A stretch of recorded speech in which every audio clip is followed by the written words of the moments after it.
Bismillahirrahmanirrahim. Assalamualaikum warahmatullahi wabarakatuh. Perkenalkan, nama saya Nuril Laili, NIM E 2018-2120, Ekonomi Syariah 3, Angkatan 2018, Fakultas Ekonomi dan Bisnis Islam IAIN Jember.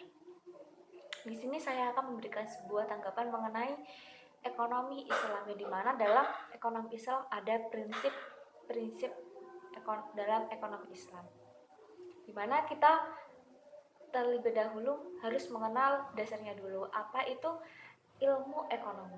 Ilmu ekonomi merupakan ilmu atau cabang ilmu yang membahas dan mempelajari perilaku manusia untuk memenuhi kebutuhannya dan memuaskannya.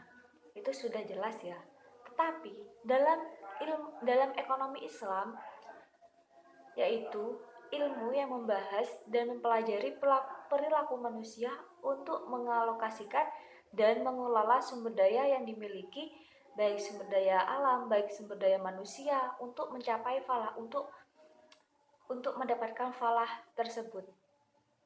Seperti halnya dalam ekonomi, manusia memiliki uang terbatas, memiliki kemampuan terbatas, memiliki kebutuhan terbatas, tapi keinginan manusia itu tidak ada batasannya.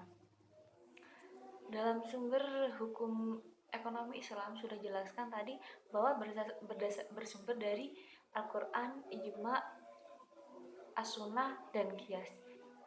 Nah, dalam ekonomi Islam itu ada dasar-dasar. Apa sih dasar-dasar dari ekonomi Islam itu? Yaitu yang pertama, tauhid, keesaan Allah. Yang kedua, sidik, amanah, keadilan, saling tolong menolong. Itu sudah jelas ya. Bahwasanya dalam ekonomi Islam harus memenuhi kelima dasar tersebut.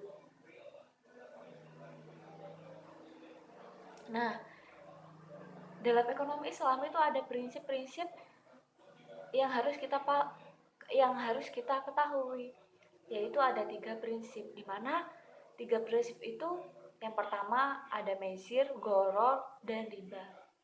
Kita sudah mengetahui bahwa maisir kita harus menjauhi judi, seperti judi.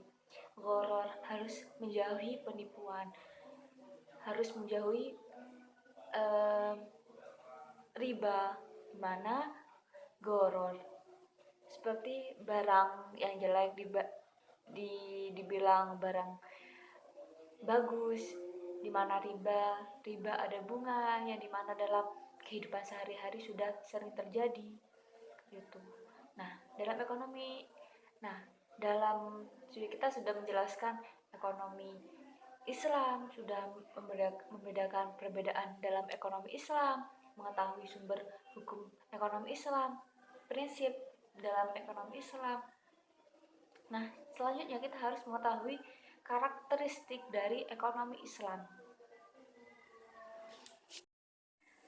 Nah, dalam karakteristik ekonomi Islam itu kita harus, yang pertama, ekonomi Islam terikat dengan akidah, syariah, dan akhlak.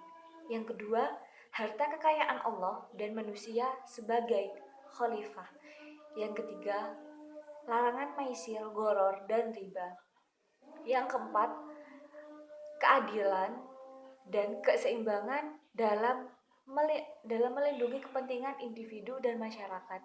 Yang kelima, keseimbangan antara kerohanian dan kebendaan. Yang keenam, bimbingan konsumsi. Yang ketujuh, petunjuk investasi. Dan yang kedelapan, zakat. Itu sudah jelas ya, dalam karakteristik ekonomi Islam itu harus ada. Dimana ekonomi Islam itu kedudukannya itu sangat tinggi dan mencangkup seluruhnya. Jadi dapat disimpulkan bahwasanya kita perlu berekonomi dengan ekonomi syariah, karena dalam rangka supaya mendapatkan ridho dari Allah dan kita punya harga diri dalam sesama muslimnya dengan umat-umat yang lain, karena pentingnya kita bisa mengamalkan secara pribadi, secara keluarga, secara masyarakat dan bernegara. Terima kasih. Sekian dari saya. Wassalamualaikum warahmatullahi wabarakatuh.